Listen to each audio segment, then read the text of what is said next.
ये है सऊदी अरब का लाइन प्रोजेक्ट, जिसको नियोम फ्यूचर सिटी भी कहा जाता है। इतना बड़ा मेगा प्रोजेक्ट आने वाले सालों में दुनिया पहली बार देखेगी। ना सिर्फ बड़ा, बल्कि नियोम दुनिया का सबसे महंगा कंस्ट्रक्शन प्रोजेक्ट भी है। 500 बिलियन डॉलर की लागत से तैयार किए जाने वाले इस प्रोजेक्ट में दो 500 मीटर ऊंचे स्काई स्क्रैपर्स एक दूसरे के पैरेलल बनाए जा रहे हैं, जो कि हैरत अंगेज तौर पे सऊदी के रेगिस्तान में 170 किलोमीटर तक फैले होंगे। ये ऐसा ही है जैसे न्यूयॉर्क के वन वर्ल्ड ट्रेड सेंटर की 4500 कॉपीज बनाकर उनको एक ही लाइन में खड़ा कर दिया जाए। सऊदी क्राउन प्रिंस मोहम्मद बिन सलमान नियोम को फ्यूचर की एडवांस्ड लीनियर सिटी बनाने का ख्वाब रखते हैं। एक ऐसी सिटी जिसमें शीशे के फसाद के अंदर 90 लाख लोग रह पाएंगे। पर क्या ऐसा मुमकिन भी है कि नहीं? इसके ऑर्गेनिक सिटीज के मुकाबले में क्या क्या फायदे हैं और क्या क्या नुकसानात? क्या कहीं सऊदी अरब अपनी गिरती हुई इकोनॉमी को बचाने के लिए अपना सब कुछ दांव पर लगाकर कोई गलती तो नहीं कर रहा? और अगर किसी वजह से ये नियोम प्रोजेक्ट फेल हो गया तो फिर सऊदी के पास पीछे क्या बचेगा? नाजरीन, नियोम सऊदी अरब के ऐसे प्रोजेक्ट का नाम है जो अपनी नौयत का सबसे यूनिक शहर कहलाया जाएगा। ये सऊदी अरब के वेस्ट में गल्फ ऑफ अकाबा से शुरू होकर एक लाइन की सूरत में सऊदी अरब के ईस्ट में 170 किलोमीटर तक फैला होगा। 2021 में जब सऊदी क्राउन प्रिंस मोहम्मद बिन सलमान ने इसकी अनाउंसमेंट की थी, उस वक्त कहा जा रहा था कि शायद ये प्रोजेक्ट कभी स्टार्ट ही नहीं हो पाएगा। लेकिन अभी सैटेलाइट इमेज में देखा जाए तो एक्चुअली इस पर काम स्टार्ट हो चुका है। जो लोकेशन बताई गई थी एग्जैक्टली वहाँ एक बहुत बड़ी अंडर कंस्ट्रक्शन लाइन वाकई में नजर आ रही है। जहाँ लाइन की लंबाई 170 किलोमीटर तक फैली होगी, वहीं इसकी चौड़ाई सिर्फ 200 मीटर है। यानी ये चौड़ाई नॉर्मली किसी सोसाइटी के एक ब्लॉक जितनी है। नियोम की ऊंचाई को 500 मीटर तक प्लान किया गया है। 500 मीटर ऊंचे दो स्काई स्क्रैपर्स को 170 किलोमीटर तक खींचा जाएगा। ये इतना ही ऊंचा है जितना मुंबई के इंपीरियल 2 या कराची के बहरिया आइकॉन को डबल कर दिया जाए। तो अब आप खुद लाइन की हाइट और इसकी लंबाई का अंदाजा लगा लें कि ये कितना बड़ा मेगा स्ट्रक्चर होगा। जैसे 830 मीटर ऊंचे बुर्ज खलीफा की डायरेक्शन आसमान की तरफ है, वहीं नियोम ऊंचा तरीन तो नहीं, लेकिन दुनिया का सबसे लंबा स्काई स्क्रैपर जरूर होगा। अगर ऐसा ही कोई प्रोजेक्ट न्यू दिल्ली में बनाया जाए तो उसकी लंबाई आगरा तक फैली होगी, या फिर कराची से स्टार्ट किया जाए तो ये प्रोजेक्ट हैदराबाद पर आकर खत्म होगा। सऊदी क्राउन प्रिंस के प्लान के मुताबिक इस पूरी लाइन सिटी में 90 लाख लोग रह पाएंगे। अगर इस पूरी लाइन सिटी का एरिया निकाला जाए तो हम इसकी लेंथ और विड्थ को मल्टीप्लाई करेंगे।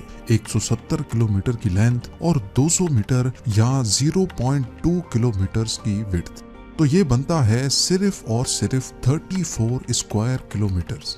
सिर्फ इस 34 स्क्वायर किलोमीटर में 90 लाख लोग रहेंगे।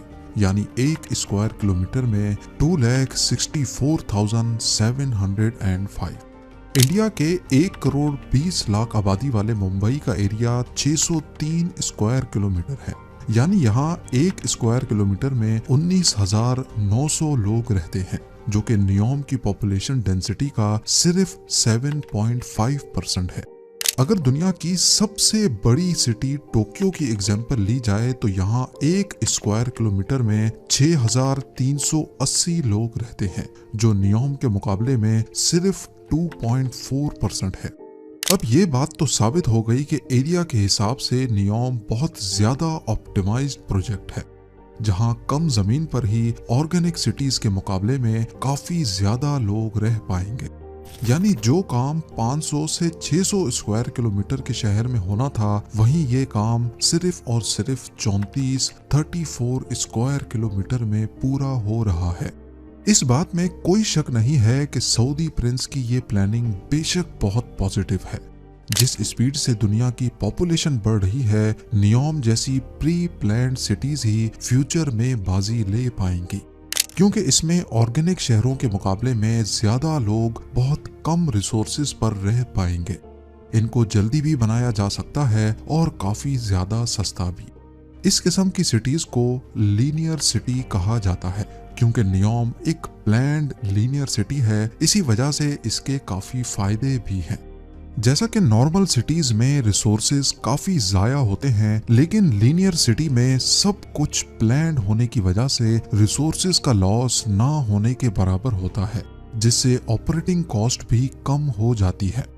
इसका अंदाजा आप इस बात से लगा लें कि मेक्सिको सिटी की पॉपुलेशन भी नियोम की प्रोपोज्ड पॉपुलेशन जितनी ही है। लेकिन अगर मेक्सिको सिटी में सारे रोड्स को ऐड कर दिया जाए, जिसमें मेन रोड्स, स्ट्रीट्स और एक्सप्रेस वेज भी शामिल हैं, तो यहाँ टोटल 3 लाख किलोमीटर से भी ज्यादा रोड्स बनाए गए हैं।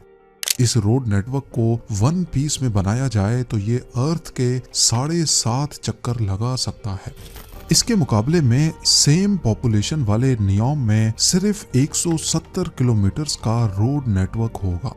नियोम की इस लाइन सिटी में सबसे ऊपर पेडेस्ट्रियन लेयर रखी गई है, जहां कोई गाड़ियां नहीं चलेंगी। दूसरी लेयर को सर्विस लेयर का नाम दिया गया है, जिसमें गाड़ियां भी चलेंगी और शॉप्स भी इसी लेयर में होंगी। और तीसरी स्पाइन लेयर होगी, जिसमें fully artificial intelligent high speed train का नेटवर्क होगा। किसी को भी पूरे नियोम के 170 किलोमीटर में कहीं भी जाना होगा, वो लिफ्ट के जरिए स्पाइन लेयर में जाएगा और ट्रेन में बैठकर अपनी मंजिल पर रवाना होगा। इस पूरे 170 किलोमीटर को ये हाई स्पीड ट्रेन सिर्फ 20 मिनटों में कवर कर पाएगी। ये 20 मिनट तो हम किसी मेट्रोपॉलिटन सिटी में ट्रेवल के दौरान ट्रैफिक सिग्नल्स पर ही जाया कर देते हैं। तो अब सवाल उठता है कि अगर लीनियर सिटीज के इतने ज्यादा फायदे हैं, तो फिर नियोम जैसे दूसरे प्रोजेक्ट्स दुनिया में कहीं और क्यों नहीं बनाए जा रहे। हकीकत यह है कि लीनियर सिटी का ये आइडिया काफी पुराना है और इसको इम्प्लीमेंट भी किया गया था, पर यह ऐसे काम नहीं करता जैसे सोचा जा रहा है। 19th सेंचुरी में मैड्रिड की एक डिस्ट्रिक्ट में प्लान्ड लाइन सिटी बनाई गई थी। इसको सिउडेड लाइनियल का नाम दिया गया था। इसकी विड्थ 400 मीटर थी, नियोम से डबल, और इसको 50 किलोमीटर लंबा प्लान किया गया था, लेकिन कंस्ट्रक्ट सिर्फ 5 किलोमीटर ही किए गए थे। आइडिया ये था कि वक्त के साथ साथ इसमें इजाफी सेक्टर ऐड करके इसको मजीद लंबा कर दिया जाएगा। पर अगर ग्राउंड सिचुएशन देखी जाए तो आपको ये बात जानकर हैरत होगी कि मैड्रिड में आज इस लाइन सिटी को ढूंढना काफी मुश्किल है। ये है वो 5 किलोमीटर की लाइन। आज इसके गिर्द फैले शहर ने इसको पूरी तरह से छुपा दिया है, और असल में होता भी यही है। दुनिया में कहीं भी नजर दौड़ाकर देख लें, शहर या बस्तियां हमेशा ऑर्गेनिक तरीके से ही ग्रो करती हैं। लोग अपनी रिक्वायरमेंट्स के हिसाब से किसी जगह पर आकर बसते हैं और फिर शहर उस पॉइंट के गिर्द फैलना शुरू करता है। कहीं भी शिफ्ट होने से पहले हम अपने ऑफिसेज, स्कूल्स या यूनिवर्सिटीज तक का डिस्टेंस देखते हैं। अपनी कन्वीनियंस के हिसाब से शहर में कोई एक लोकेशन सेलेक्ट करके वहां शिफ्ट होते हैं, जबकि लीनियर सिटीज में ये ऑप्शन नहीं होता, बल्कि सबको एक ही पैटर्न में रहना पड़ता है। और क्योंकि ये लंबी ज्यादा होती हैं, इसी वजह से लोगों के दरमियान डिस्टेंस भी काफी बढ़ जाता है। मैड्रिड की लाइन सिटी में भी कुछ ऐसा ही हुआ था। ये लोगों की रिक्वायरमेंट्स पर पूरा नहीं उतर सकी, जिसकी वजह से ये आगे तो नहीं बढ़ पाई बल्कि फैलना शुरू हो गई। लीनियर सिटीज के जितने भी फायदे हैं वो असल में गवर्नमेंट्स के लिए हैं। इनको ऑपरेट करना आसान होता है और इसमें खर्चा भी कम होता है, लेकिन इंसान इसके अंदर बाउंड होकर रह जाते हैं। और सबसे बढ़कर लाइन सिटी कितनी ही लंबी क्यों ना हो, लेकिन बाहर की दुनिया पे डिपेंडेंट ही रहती है। डेली लाइफ की रिक्वायरमेंट्स पूरी करने के लिए सामान बाहर से ही आता है, और जाहिर है ये सारा सामान लाइन सिटी की एंट्री और एग्जिट पॉइंट से ही अंदर आता है। इस तरह इनके एंट्री और एग्जिट पॉइंट्स पर नई ऑर्गेनिक सिटीज बनना शुरू हो जाती हैं, जो फिर आहिस्ता आहिस्ता ओरिजिनल लाइन को डिस्टर्ब करना शुरू कर देती हैं। मैड्रिड के अलावा भी कई और मुल्कों में लाइन सिटीज के प्रपोजल दिए गए थे, लेकिन वो कभी कंप्लीट ही नहीं हो पाए या फिर उनकी कंस्ट्रक्शन से पहले ही प्रोजेक्ट कैंसिल हो गए। तो अब सवाल उठता है कि ये सब जानते हुए भी सऊदी अरब ने 500 बिलियन डॉलर्स के इस नियोम प्रोजेक्ट में क्यों हाथ डाला। सऊदी अरब ने खुद को ऑयल की कमाई पे इतना यूज टू कर लिया है कि अब उनके लिए मसले खड़े होना शुरू हो गए हैं। जहां दूसरी अरब कंट्रीज ने बहुत पहले से ही ये खतरा भांप लिया था और अपनी इकोनॉमीज को टूरिज्म की तरफ डाइवर्ट कर दिया था, वहीं एक्सपर्ट्स का मानना है कि सऊदी अरब को आने वाला खतरा वक्त पर नजर नहीं आया। एस्टीमेट्स के मुताबिक 2050 के आसपास अर्थ के तमाम फॉसल फ्यूल रिजर्व्स खत्म हो जाएंगे और इस आने वाली मुसीबत में सबसे ज्यादा सऊदी अरब को अफेक्ट होने वाली है। यही वजह है कि दुनिया तेजी से इलेक्ट्रिक कार्स या ग्रीन एनर्जी की तरफ जा रही है। सऊदी अरब, जिसकी 95% इकोनॉमी चल ही ऑयल की वजह से रही है, अब उनकी ये डिपेंडेंसी गले का हार बन चुकी है। एक्सपर्ट्स का ख्याल है कि इस डिपेंडेंसी से निकलने के लिए और सऊदी इकोनॉमी को टूरिज्म और टेक्नोलॉजी पर डाइवर्ट करने के लिए ही क्राउन प्रिंस ने ये कदम उठाया है। सऊदी का मेन सोर्स ऑफ इनकम है सऊदी अरामको, जिसकी कुल मालियत $2 ट्रिलियन है।